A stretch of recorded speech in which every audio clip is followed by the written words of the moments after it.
నిజంగా నాకు తెలియదండి. అలా అడిగితే చెప్పదు సార్. పోలీసుల్ని పిలిపించండి, వాళ్ళే నిజం కక్కిస్తారు.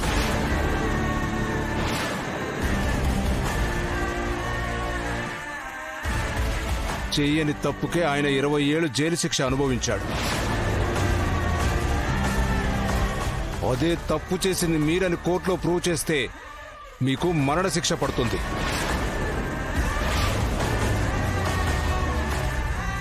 అంత దూరం తెచ్చుకోకుండా నిజం చెప్పండి.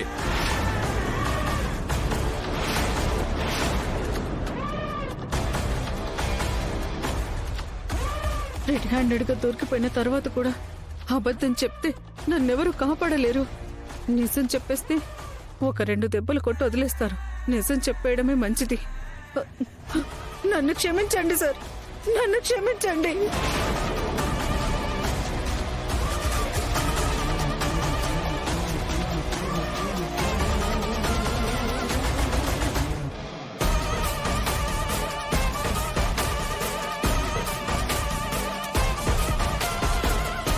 నీ ఏడు పాపి అసలేం జరిగిందో చెప్పు. అయ్యగారు, ఆ రోజు పుట్టిన బిడ్డని మేడంకి చూపించడానికి తీసుకెళ్తే బిడ్డ మొహం చూడ్డానికి కూడా ప్రియంవదమ్మ గారు అసలు ఇష్టపడలేదు.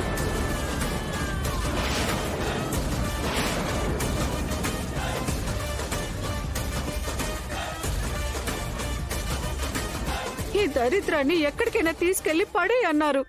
ఈ బిడ్డను తీసుకెళ్ళిపోండి. ఎక్కడికి మేడం? ఎక్కడికైనా పర్వాలేదు, నాకంటే కనిపించినంత దూరంగా తీసుకెళ్ళిపోండి.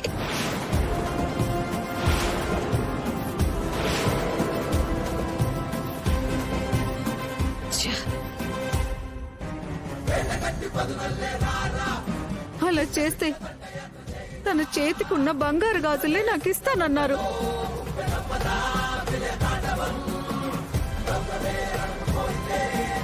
అమ్మగారున్న కోపాన్ని బట్టి చూస్తే ఆ పని నాతో కాకపోయినా ఇంకొకరితో అయినా చేయిస్తారని ఆ బంగారు గాజులు నేనే తీసుకొని బిడ్డని తీసుకెళ్లిపోయాను.